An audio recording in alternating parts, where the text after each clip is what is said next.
Good morning. Welcome here to the Polytechnical Society and the Norwegian Association for CCS. My name is Ingvild Ombudstvedt. I'm a board member and also a lawyer and the owner of IOM Law. It's my pleasure to welcome you here to this hybrid event, which is a little bit interesting since all of our speakers will be online. And we have some audience here with us, but most of you are out there online. Because some of our speakers are not Norwegian natives, we have decided to keep this event in English so that everyone can follow the discussion and everyone can follow each other's presentations. We have about an hour and a half, and I will cut the transmission in about 5 till 10 for the online audience so that we can also have some questions here from the physical audience. Meanwhile, the questions that you might have during the presentations that you will be listening into, please send them into a chat and they will be covered at the very end of this event. So we take all of the presentation first and then we have a Q&A and a discussion at the end. The topic of today's program is negative emissions. I will give you a little bit of an introduction to that soon. But I guess that all of the speakers will also touch upon this, what negative emissions is and why we need it. So my intro will be very short. So for today, we are lucky to have with us Larisa Maya-Drysdale from Rambøll in Copenhagen. She will be the first one out. Then we have Øyvind Christophersen from the Norwegian Environmental Protection Agency. Then we will hear from Elise, who is from Northern Lights, and at the very end, Rasmus Holmer from Horisont Energi. Each of them will speak for 15 minutes, approximately, and then we will have the round of questions at the end, as I mentioned. I'll try my best to facilitate, and I have an excellent sidekick here that will help me facilitate the questions. And then I'll encourage you to just bombard the chat with questions so that we have a live and great discussion at the end. So a couple of words on negative emissions before we start, because some of you might not have heard of it, and some of you might have heard of it, but maybe not very much. So why are we talking about it? Extensive research demonstrates that we have a huge climate change mitigation problem, and those are, for a large part, human inflicted.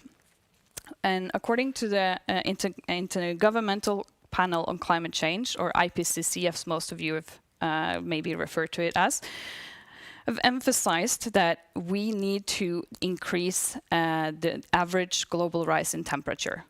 And during the Paris Agreement, the negotiations for Paris Agreement, we agreed that we need to reduce the average global temperature to below 2 degrees compared to pre-industrial levels.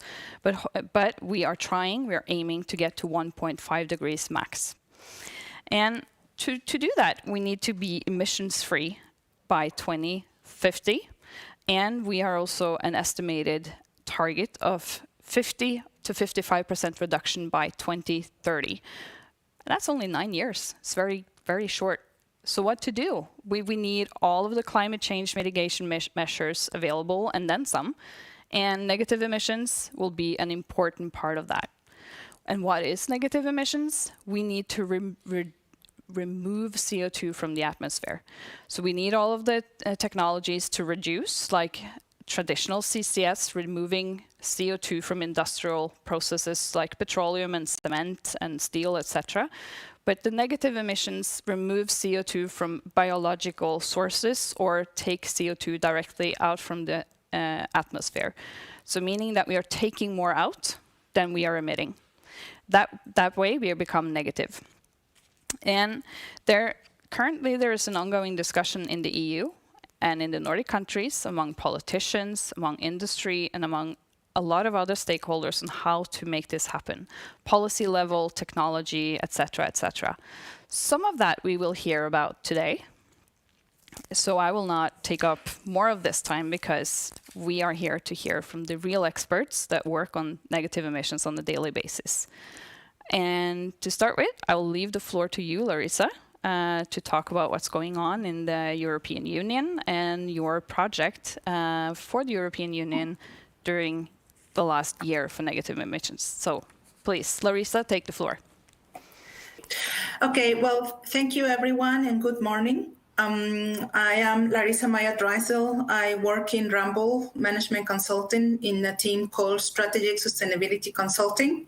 And I'm here to present an overview of an ongoing project we've been participating in Rambøll, which is supporting the Directorate General of Klima from the European Commission on devising a EU carbon removal certification mechanism. Just as a disclaimer, what I'm presenting here is based on preliminary results. The project is not yet finalized, so I'm not going to be able to give you high-level conclusions of what is going to happen because we are not there at that stage. But I'm here to give you just an overview on why we are, or the European Commission is doing this, and how we have been supporting them. The project started last year, last December, and it's going to be finalized, or it was planned to be finalized this December, but now it's probably going to be extended because this is a complex project. So, and then also the things that what I'm presenting are Rambøll's views, but that doesn't necessarily reflect the European Commission's views. So just take it as our take from what we've been doing for them, but not as a European Commission opinion. So just quickly, the agenda, I'm going to just start saying what is the role of our role in the project in Rambøll. Then I'm going to go straight on what we mean by carbon removals, because it is a bit of a wild market out there. So there are different terminologies used. And that was actually one of the big tasks we have to do at the beginning of the project, was to harmonize a definition. Of course, there is a definition from the IPCC, but then make it a bit consistent and adapt it to the needs of a certification mechanism. And then that is going to lead me to tell you a bit on why this is needed. I mean, there are other mechanisms out there, so why it's important to have an EU certification mechanism. And then I'm just going to give you a very short overview of what we've been doing in the project. So Rambøll, the company I work for, is a consulting company. And we actually have been involved in the project, but we are not the only ones. We have 4 other partners in the consortium. And in my case, I have been a task coordinator for one of the tasks. And we also have had our colleagues in Brussels who've been also coordinating another task, and we've been collaborating with our German partner for another task. So overall, out of 5 tasks, we have been supporting in 3. And myself, I'm a sustainability professional. I've been working for 13 and a half years in sustainability. So I've been lucky to have been seeing sustainability evolve in different directions, including climate. And as I mentioned briefly, the project is called Support on Devising a Carbon Removal Certification Mechanism. That's for the Directorate General of Klima in the European Commission. The project lead of this consortium is the Environmental Agency Austria. And the partners are Rambøll, a British consulting company called Carbon Counts, and a German non-profit organization called Ecologic. And the project consists of 5 tasks.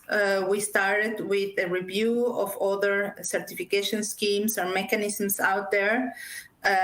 We then went straight into looking at the solutions, because as I mentioned before, it's a bit of a wild market. There are so many carbon removal solutions out there, both nature-based and technology-based.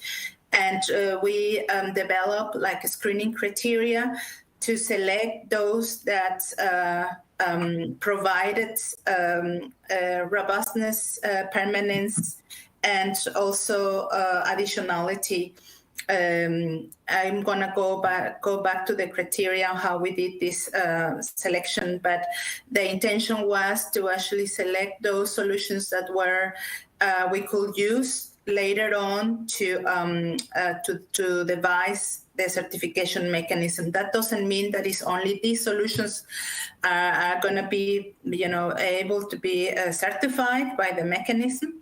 It just means that we use them as a starting point, as a baseline to see what was needed for, what were the parameters and the factors that were important to take into account for, developing a certification mechanism. And then we will be supporting the European Commission in the pilot phase of the mechanism. As I said, Rambøll, we have been primarily involved in these 3 tasks. So for the task 4 and 5, I will probably just mention a quick overview on what the activities are, but I will not be able to give you more details.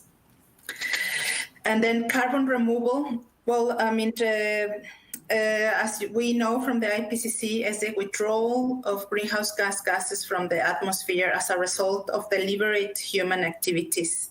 So according to the IPCC, it is a withdrawal from the atmosphere of CO2 emissions. Then what we did was to classify these solutions as nature-based solutions and technology-based solutions. However, sorry, I'm just trying to change. Yeah. However, very rapidly we faced the dilemma of should we include only, or should we look only at negative emissions, as Ingvild just mentioned at the beginning, where these solutions remove atmospheric CO2, or should we also look at a net neutral, which is the removal of fuel combustion or industrial processes? So that means instead of focusing on solutions that are removing atmospheric CO2, once it is already out there, the CO2 is already out there in the atmosphere, should we also look into solutions that remove CO2 directly from industrial processes or fuel combustion? And that is not negative emissions, that is called net neutral. And the difference is basically that once the emissions are in the atmosphere, they are there, and then when you remove them, then they become negative because they were already out there in the atmosphere. Whilst when you capture them directly from fuel combustion or industrial processes, you before they are going out there in the atmosphere, you actually capture them, and the scope changes. So the facility that is emitting these emissions suddenly becomes net neutral. And that is a very big political dilemma, and I'm not going to go so much into details about this, but what we decided to do was to focus mostly on negative emissions, but we also consider some net neutral solutions, especially on the technology side. We also look at the nature-based solutions, which remove CO2 by enhancing biological sinks. So typically, as we all know, forestry projects or agricultural projects, also some marine projects. And then that's been in the market for a longer time. And then we also then look at the technology-based solutions, and that is where the market is moving very rapidly in the last 10 years, especially in the last 5 years, I will say. There are many solutions out there, and they remove CO2 by using chemical engineering to achieve long-term removal and storage. So this is a very key, important term here. The solutions we look at that were net neutral, we always look at their permanence. So for how long are they removing the CO2? Because if they are only short term, then they are not really delivering the goal of removing the carbon from from the atmosphere, or capturing the carbon from industrial sources or fuel combustion sources in a longer term. So I'm not going to go into every one of these solutions here, but just to give you an idea, when we look at the solutions, we look first of all at the source. So as I said, whether they are from the CO2 is in the atmosphere, or whether the CO2 is coming from industrial processes or fuel combustion processes. And what we identified with the apart from the atmospheric CO2 is that there were two different sources of CO2. There was the biogenic carbon, and that's mainly from energy based on biomass, or the fast fossil carbon, when it's pretty much the combustion of fossil fuels. And then we also look at the storage. Is it going to the geosphere, to the biosphere, or to the technosphere? And so I think many people in the audience know about, geosphere. So biosphere is when it goes into a natural ecosystem, and technosphere is when the CO2 is actually utilized in a human activity. So this is a very big diagram, but just to give you an idea, we assess all these aspects that are on the left when we screen the solutions. First of all, it was important to look at the maturity of the solution. What is the technology readiness level? Of course, for nature-based solutions, there is not an official classification, but we know that several of these solutions are quite mature. The removal potential, and that was very tricky because, as some of you in the audience may know, it's just been officially disclosed actually a methodology to quantify the removal potential of technology-based solutions, but there are different methodologies out there, and it was difficult for us to find information that was credible and robust about the removal potential of all these solutions. But we look at many different sources and establish this screening. We look at the costs, the permanence, how long are they storing, is the carbon removed, and then of course the monitoring, reporting, and verification, which is quite important and crucial for these solutions. Is there a way to monitor, report, and verify that they are actually removing the CO2 emissions? And then the co-benefits, some of them actually present some trade-offs that are important, and that means that if they will be applied in a longer term, they will actually create side effects that will be problematic, and that's not very desirable. And then, of course, the leakage risks.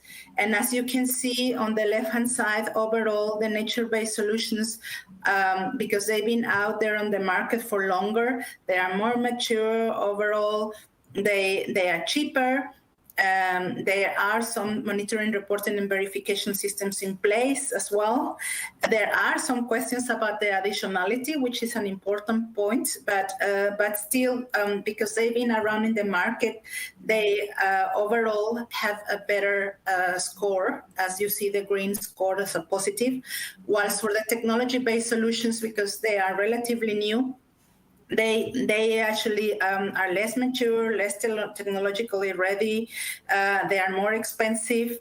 There are not very established monitoring, reporting, and verification systems, and the co-benefits are still relatively unknown. However, one issue that is very important is that they present longer permanence. So that means that the CO2 that is removed is actually being stored or utilized. Even if it is stored for a longer period of time. And that is a very important factor when looking at these solutions. So why there is a need for this EU carbon removal certification mechanism? Well, as we know, there is the EU Green Deal, there are the climate neutrality goals for the EU. There is a wide range of solutions, and different levels of maturity exist, but some are actually mature. There are different types of solutions. The carbon removals are critical to reach ultimate net zero, and then et cetera. So we have a situation there. The complication is that there are many mechanisms, but they are largely heterogeneous. So that means they are not very harmonized. There is not a EU-wide regulatory framework. And there are actually not many significant examples of technology-based solutions in the EU, and that is something the EU is interested to actually incentivize the solutions that are technology-based, but that of course present a good scoring. And therefore, there is a need to fill the gap. It is a need to incentivize actors, as you can see on the left-hand side.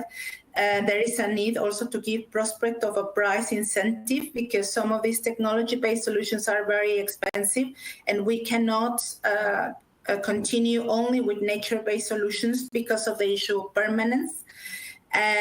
However, there are different policies and mechanisms out there. It's difficult. It's been a task for us to actually take the best practice out of them, because they are going into different directions. But that is actually one of the aims of the project, is to take the best out of them and develop something that can function for the whole EU.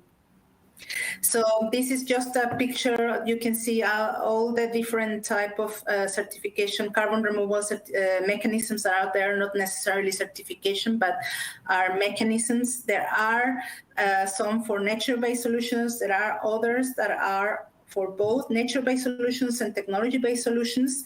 Some of them are very local. Some of them are more global. They are global. Some of them are public, voluntary, others are regulatory, mandatory. But in general, what we are aiming to do in this project is to come with a harmonized solution for the whole EU. So the project pretty much entails, first of all, to review the solutions. We have done that. We have come to 12 different solutions, not technologies, that have been screened as that have significant potential. And then we also review existing mechanisms and methodology, and now our partners are actually devising the mechanism. And generally, overall, it will be important to fine-tune the different aspects. Based on the screening we did from the solutions, we can see that some aspects are actually more important than others. What we see is that the existing mechanisms or schemes that are out there on the market, they look very much at some of these aspects, whilst they don't look at others. So there is an overall trend that there is no mechanism that is actually robustly looking at all these aspects that we identify as important. And during the development of the certification mechanism, it will be very important to fine-tune this, because many of the solutions are not mature enough, so we cannot ask for a high TRL level, for example, for the technology-based solutions. But then issues with permanence, for example, will be very important, and therefore that will be scored high.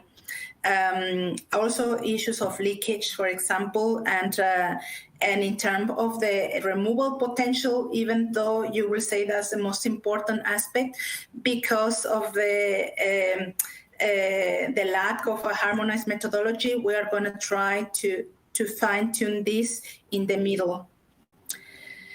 But yeah, so overall, the intention is to have a mechanism where all the solutions can be certified and that are good enough, to be used for achieving net zero. So that was all from my side. Thank you for your attention, and I look forward to answer your questions at the end. Thank you so much, Larisa. That was a very interesting presentation. I have heard a presentation from you before, or from your company before, but that was a while ago, and I can see that quite a lot has happened since then. Thank you. So next with us from Glasgow, actually, we have Øyvind Christophersen. He is participating in the COP negotiations, so I'm very excited that you are here with us today and that you have taken the time out of your busy schedule. So please, Øyvind, take the floor. Okay, so I'm asked to talk about the IPCC report that was released in August this year. This is more like, and this report is about the physical science basis for climate change. I'm working as a Norwegian focal point for IPCC, and I will just also, if from the beginning, mention that we in the Norwegian Environment Agency, we have for many years also worked with carbon capture and storage and different sides of this, but this is not part of my presentation now, but just to mention that we work with CCS as a policy instruments related to CCS. For instance, the quota system, it's our responsibility to follow up the quota system in Norway. Also, we do the licensing related to CO2 storage and CCS plants, Longship and so on. We also are responsible for the Norway's greenhouse gas inventory. So, for instance, the Norwegian CCS projects, they have a license from us under the Pollution Control Act, and they have to report every year the permanence of the storage of the CO2 and so on. And we also then report this, document this for our, let's say, the Paris Agreement and in the greenhouse gas inventory. But this is outside my presentation, so just to mention that we have many tasks in this. So when it comes to IPCC, just to separate out a little bit, what are IPCC, what are the climate negotiations like here in Glasgow. So IPCC is a separate organization, and they deliver, the best available scientific knowledge related to climate change, and they illustrate, different options, but they don't give any advice. They are policy neutral.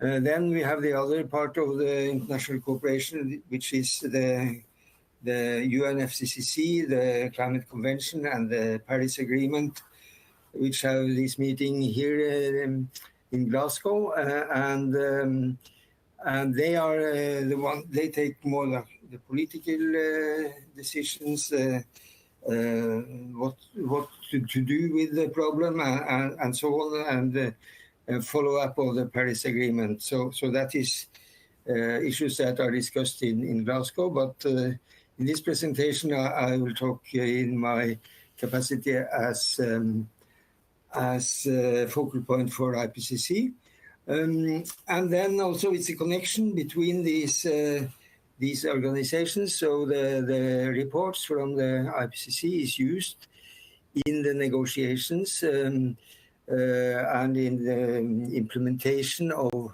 the Paris Agreement and so on. In the Paris Agreement, we have a temperature goal, as you know, it's about 2 degrees and 1.5 degrees. And also it's a goal about net zero greenhouse gas emissions. So these goals also means that it's important for IPCC to address these type of temperature levels and also net zero greenhouse gas emissions and so on. In the negotiations then, it is global stocktake that is part of the Paris Agreement in order to improve the country's ambition. It will be every 5 years a global stocktake, and the first global stocktake is actually starting. The work on that is actually starting this week, and the IPCC reports will be important input to this. The temperature, it's important to recognize this as an indicator in a way. It's we're not worried only about the temperature, but when the temperature is rising, it has a lot of impacts on extreme weather, precipitation, drought, storms, and so on. So we have to look at temperature as an indicator. Yeah, and our agency, we are working with IPCC, as I said, and we are a focal point. We are also then leading the Norwegian delegation in the IPCC. So that's delegated to our agency from the ministry, while when it comes to the negotiations, like here in Glasgow, then it's the Ministry of Climate and Environment that are leading the process. We also launch the reports, and we coordinate the commenting during the review processes, which is very important part of the development of the reports. So this report I'm talking about now is about physical changes in the climate system. And then it will come 2 other reports this winter that are also very important for you, especially the 3rd report about mitigation. And in this report, it will be much more discussion about carbon capture and storage, and as part of a portfolio of measures and so on. So, and then we have also had earlier special reports about 1.5 degrees and land areas, which is also relevant for CCS. In this first report, that focus on the status of the climate and also how the climate will change in the future, what is man-made, and also what are the consequences when we reduce emissions, how will the climate system react to that? One of the key conclusions is that every ton of CO2 emissions add to global warming. It means that every ton is adding, and it doesn't matter if it's in Copenhagen, Oslo, New York, or Beijing, or whatever. Every ton has an impact on the global warming, and this is a global process. The climate change are now fast, and they are getting more intense, and the changes will be stronger with further global warming.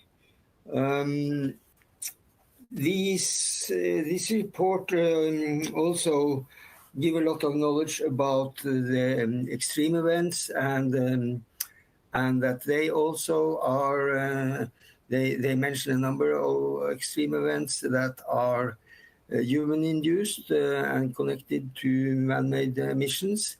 And this is something we experience already today. So this is maybe one of the reasons why the UN General Secretary have announced this as a code red for the globe in a way. So it's we have seen many of these changes already, and IPCC say that they will be they will be more frequent and more intense in the future, and increasing if we continue to release greenhouse gases to the atmosphere. So, and many of these are also connected to the energy system, and therefore also relevant to carbon capture and storage. So in Norway, in the report, they have a region called Northern Europe. Many of these factors are also relevant for Norway. We will have changes in the seasons, shorter winters, and so on. More rain and more heavy precipitation and flooding. Also more extreme heat waves and so on.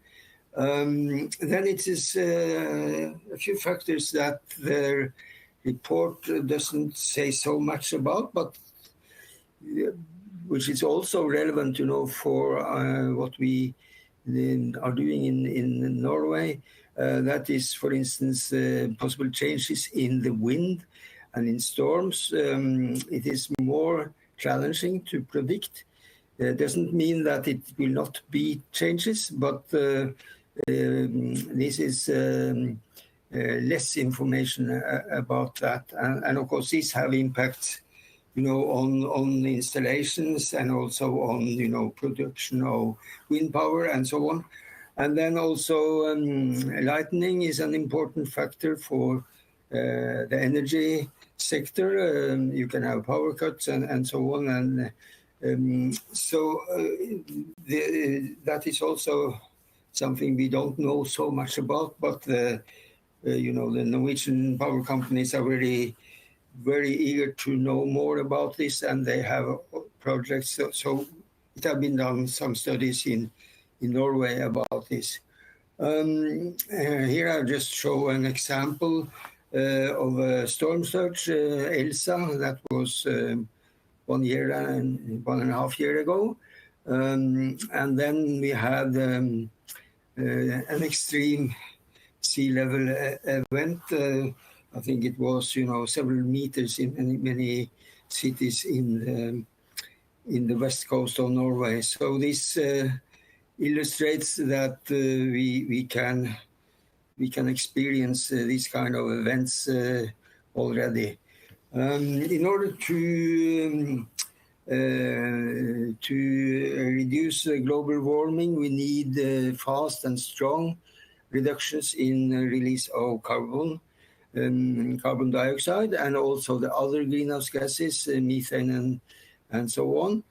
And if we do that, we will reduce the consequences of climate change and also get a bit better air quality. To illustrate this, IPCC use 5 illustrated scenarios, and here I have shown them in the graphic, and also indicated the best estimate for global temperature in 2100 in red there. So you can see that they have used 2 very low scenarios, the blue and the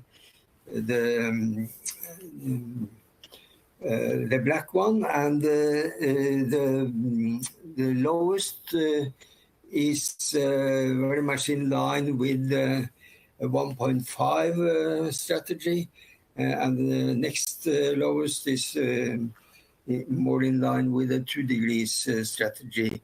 The lowest goes to net zero around 250, and the next lowest around 270, for instance.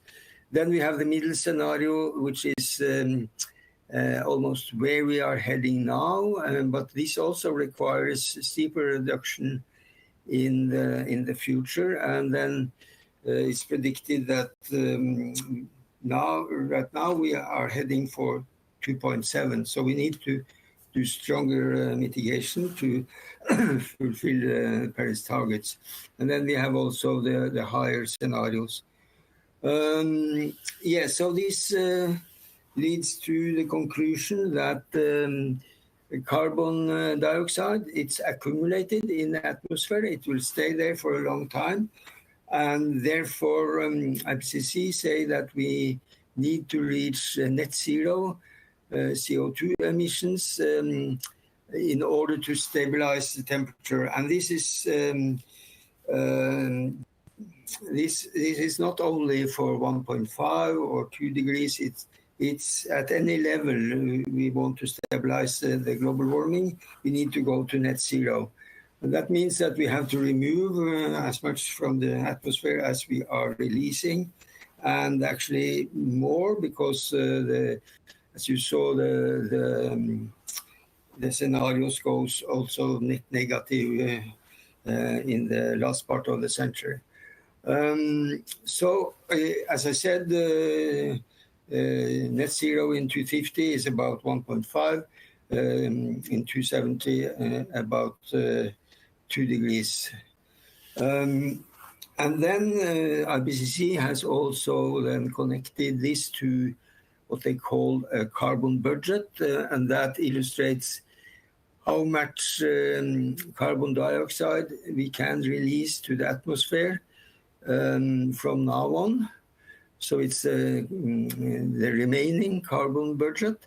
And they have given this for several probabilities and so on. But here I just simplified, so give the numbers from for 67% probability. If we want to achieve 1.5, with that probability, the carbon budget, the global, is 400 gigaton CO2. And for 2 degrees, about 3 times larger.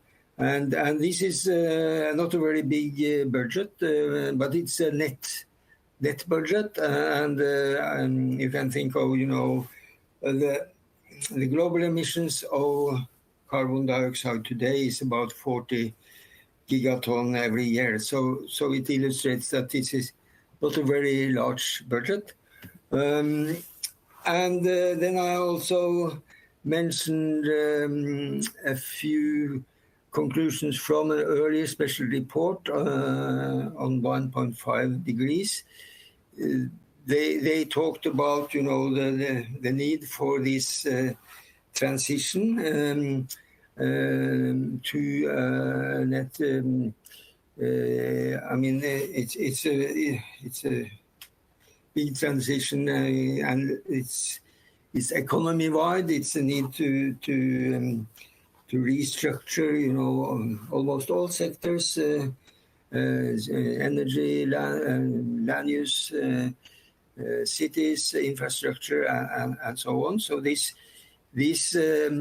transition, they say that it have no precedent when it comes to scale. So it's a very deep-going transition. But when it comes to speed, we have experienced earlier also very, very quick changes. But the scale is very large of this transition, and it's a need for deep reductions and a broad package of policy instruments and so on. And this will also affect the investments. And when it comes to different sources, they describe, the transition from fossil energy to renewable energy, also carbon capture and storage as a tool to reduce emissions and so on. And also they describe that removing carbon dioxide from the atmosphere is part of most of the scenarios that was addressed in this report. And this is, to take care of the remaining CO2 emissions, because it will always be some emissions that you are not able to avoid. So then we need these to take care of the remaining emissions. And but this is to illustrate the type of issues that will be dealt with in the third report from the sixth assessment report from IPCC that will come in March 2022, and this will give much more information about carbon capture and storage and so on. So we also to mention that the physical changes in the climate has a lot of impacts on the energy sector itself. For instance, if you have change in precipitation and so on. It have impacts on the hydropower. We know that we will probably have more hydropower in Norway, but it might be more variable and so on because the increase in precipitation. And then a lot of the thermal power stations and nuclear power stations in the world and also in Europe, they are along the coast or rivers because they need cooling water. And that means that they are also sensitive for sea level rise and storm surge and so on. We know that many of the power stations in Europe are in this valuable zone along the coast and might have to take actions to prevent impacts of this. We also, of course, the temperature also have impacts on the on the market. When it's getting warmer, we need more power for air conditioning and maybe less in the winter time for heating and so on. So this also illustrates a transition for the energy system. We get more variable energy from renewable energy. We need the grid to compensate for that and so on. So, and then also to mention one finding in this last report from IPCC that is very relevant for carbon capture and storage, because they have compared, how if you remove 1 ton of CO2 from the atmosphere, how can you compare that with 1 ton that you emit to the atmosphere? And this is not necessarily equal. So if you, they say that the effect of the removing could be up to 10% less than the effect of a release of carbon dioxide to the atmosphere. But this is, of course, depending very much on, what kind of CCS project and what kind of removal you are talking about, as was mentioned in the first presentation, and also the timing. If you wait many years before you remove the CO2, it's a little bit like a loan. You have to pay the bank, you have to when you are paying back a loan. But this is important to take into account when we develop, guidelines and so on. To sum up, the report say that every ton of CO2 matters, the intensity and so on are increasing, and we need to go to net zero emissions. Okay, thank you. Now I'm ready for questions. Thank you so much, Øyvind. It's always scary to listen to a presentation about IPCC findings. So there will be questions afterwards. We will jump right into the industry perspectives because it's not just public organizations and authorities doing a lot on CCS and negative emissions and climate change mitigation. I will leave the word to Elise from Northern Lights to talk about CCS+. Yes, I hope you can hear me well. Thank you very much for this invitation. So I'm Elise Rock, working for Northern Lights. Northern Lights is a newly created company. We have been created in March this year. We are an operator of a license to store CO2 under the ground of the Norwegian continental shelf. And we are the first one in Europe to offer this kind of services to transport and store CO2. Just a word on the core of our business, what we are doing actually, storing permanently CO2 into the ground. Here you can see the storage concept of the Northern Lights. And this is a picture showing the geological reservoir. So you see, we are going to drill, or the well actually has been already drilled. We have a well that is drilled into a reservoir. This is in yellow. You see our main storage here. We permanently store CO2 into the ground. How do we do that? You do have several trap mechanisms. Actually, this is the reservoir. It's a reservoir that is filled with salty water, and we inject liquid CO2 into this salty water, which is trapped into sands. The CO2 is dissolving into the water, and it will remain trapped between the pores in the reservoir. So this is the first trap mechanism, and then you do have what we call a seal. So it's cape rock. You see them. It's in the gray in this picture. They are seal that where the water actually cannot go out. That's why the water is there since millions of years.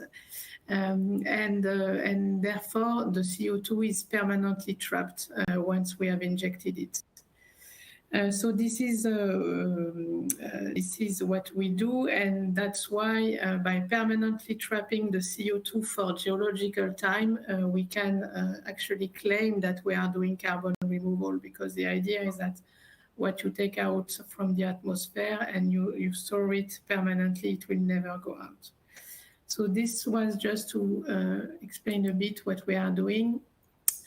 But storage is not only what we are doing, we also transport the CO2. Why? Because the storage is here, offshore Bergen in Norway, but emitters of CO2 are all around Europe. So we have ships that are newly also built. There will be the first ships of this size in the world to carry liquid CO2. And we can then go and pick up the liquid CO2 where the emitters are located. We are actually proposing our services to hard-to-abate industrials, so cement, steel, refineries. But we also do work with waste incinerator, like we will probably store the CO2 of the waste incinerator of Oslo for Oslo Varma, as well as bioenergy producer and direct air capture. And once we do that, storing the CO2 they are providing to us, they are eligible to carbon removals and negative emissions, what we have discussed so far.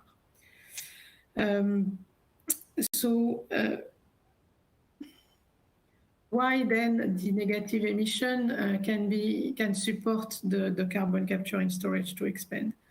Here you see some figures, some projection of what can be the CCS role into the future. And what you can see is that in 10 years from now, probably 10% of the CO2 that is going to be captured and stored will come from bioenergy or removals from direct air capture. So nearly 10% of this will be eligible to what we call carbon credits, meaning that I claim that I have removed a ton of CO2 from the atmosphere, and this creates a carbon credit that I can sell then to someone who wants to offset his emission because he has no other means to do so. In 2050, it will be even more.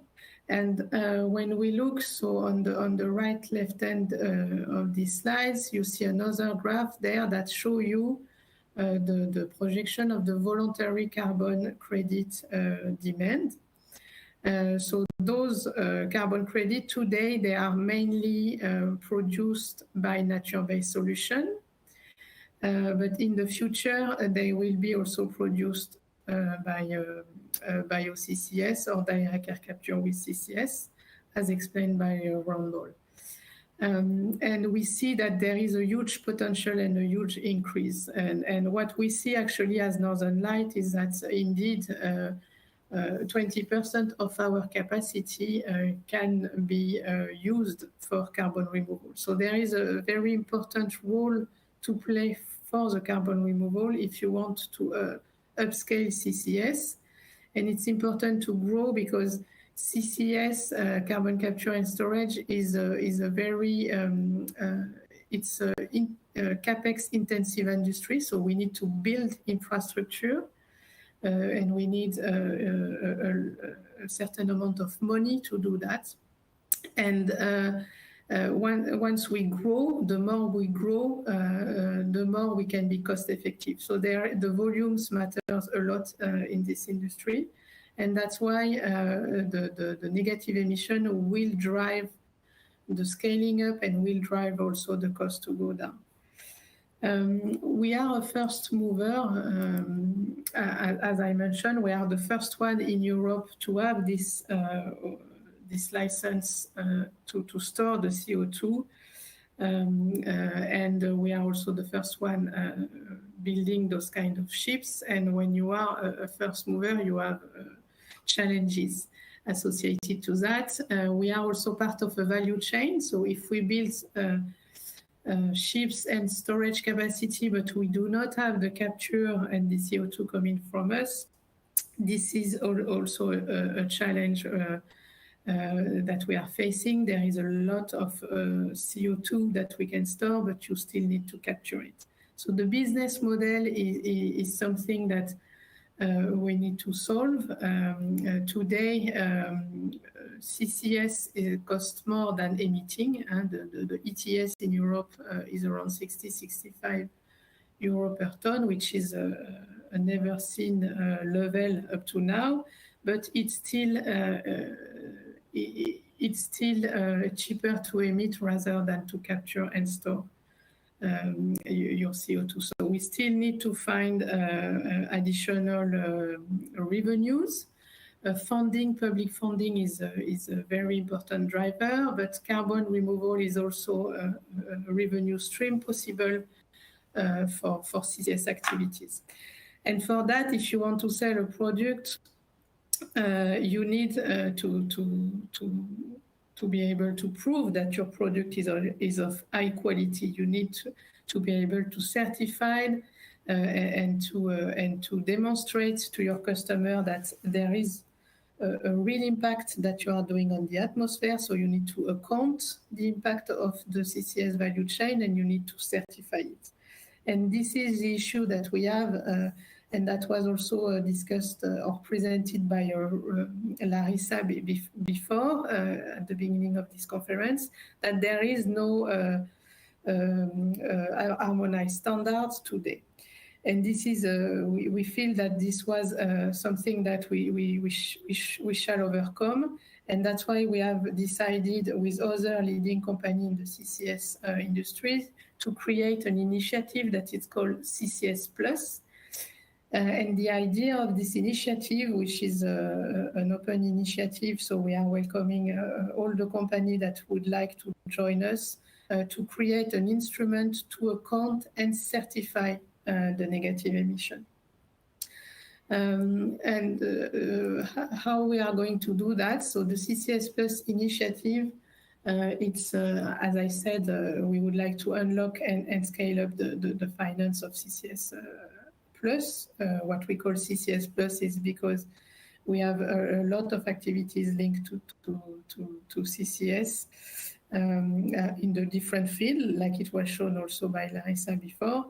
But the focus of CCS Plus is really a pragmatic approach. We are guided by technology and by environmental integrity. We are an industry drive initiative, so leading companies that are doing CCS now and that are providing high standards of what can be done in terms of accounting, monitoring, and reporting of the CO2 that we capture, transport, and store. And to then create this standard, we have decided to work with Verra. So Verra is a leading company in the voluntary carbon market, a leading certifying body. They are actually doing the most of the transaction in the nature-based solution market today. And they are working with us in order to create this methodology of accounting, monitoring, and reporting CCS activities. So how does it work? What are we doing? What are we going to deliver in this CCS Plus initiative?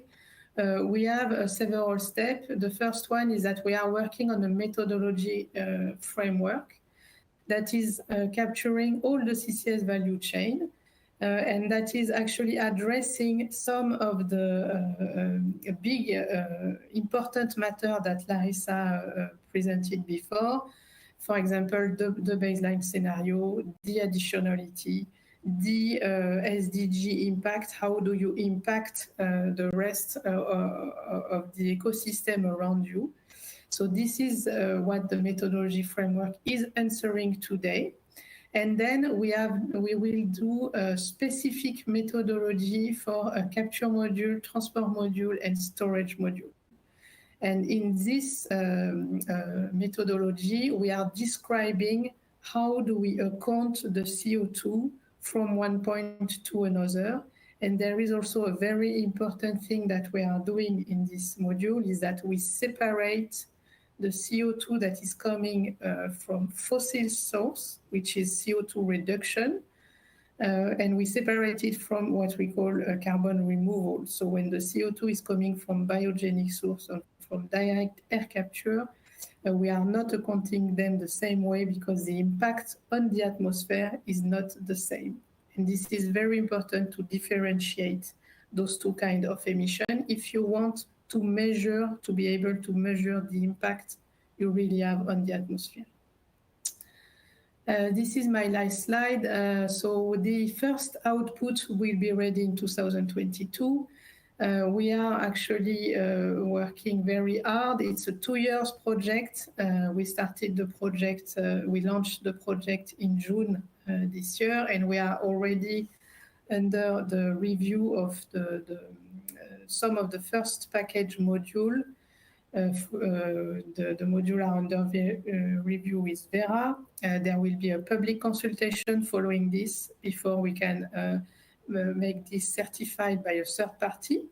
So there is really a quality control and quality assurance process around this.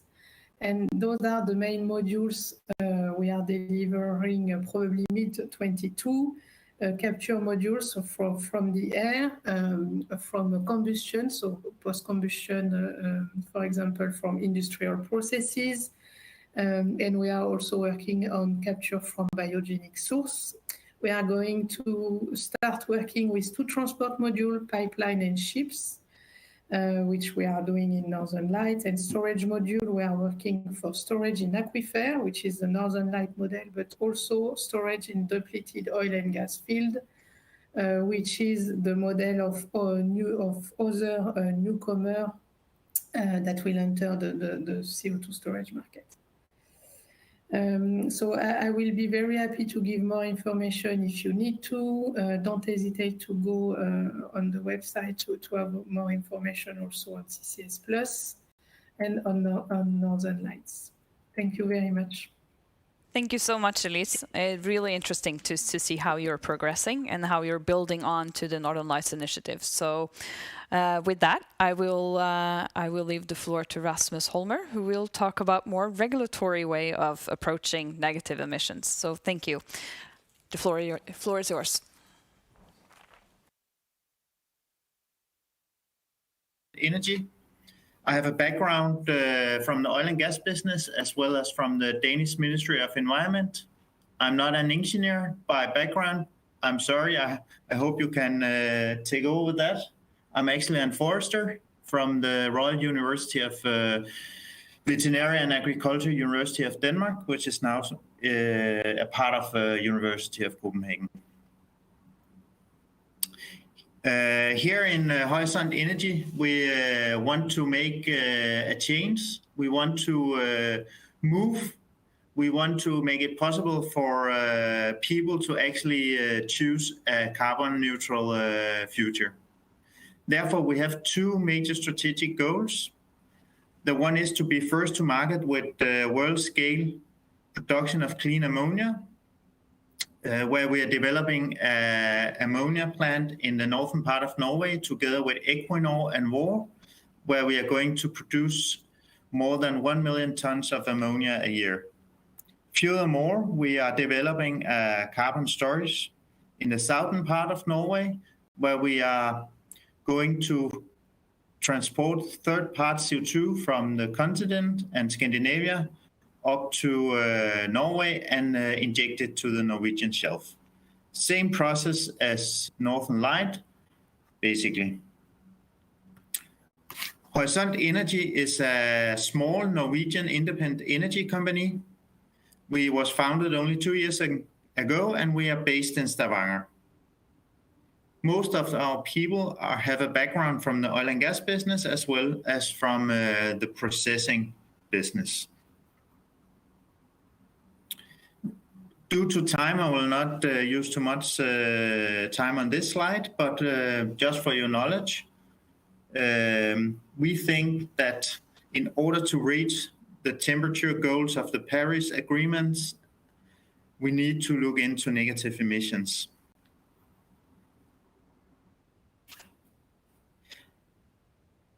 Our carbon business is basically building a value chain where we will go with standardized gas ships to different locations in Europe where they are capturing CO2. Put the CO2 on the gas ships at triple point, take them to the northern part of Norway or to the southern part of Norway, where we will have an intermediary storage where we'll transform the gas or the CO2 to another temperature and pressure, so it's suited for injection in a reservoir. And here we will either use a pipeline like Northern Light to bring the CO2 to the storage site, or we will use a ship. We've been talking a lot about negative emissions today, and in our view, we see negative emissions as capturing CO2 from power plants, for example, using biofuels, and hereafter injecting them to a permanently reservoir, in our case on the Norwegian shelf. We, as Northern Light, we see a lot of challenges in regards of how can we actually find the money to build this infrastructure and to build the facilities. We think that we should enable the customers the possibility to actually take the climate action. We think you can do that by store the negative emissions and issue carbon removal credits. Hereafter, we will be able to sell the carbon removal credits and use the credits for example, selling carbon neutral clothes or even telephones. After using the credits for selling carbon neutral products, you of course have to cancellate the credit.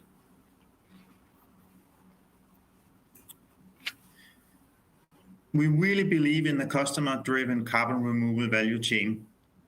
And we see that if we are pricing, for example, a carbon removal credit to around 1,000 Norwegian kroner per ton CO2, it will only impact a genser of about 2 Norwegian kroner, which is not very much in our view. And if you look at an iPhone, for example, a smartphone, it will only have a cost increase of about around 100 kroner compared to a total price of a smartphone of 8,000 or 9,000 Norwegian kroner. So it is really a way to go here.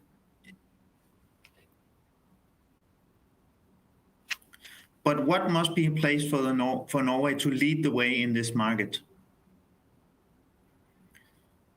Well, we think that if we could agree on establishing a unified definition of carbon removal certificates in Norway and Europe, in the EU, we'll actually have the possibility to start moving forward.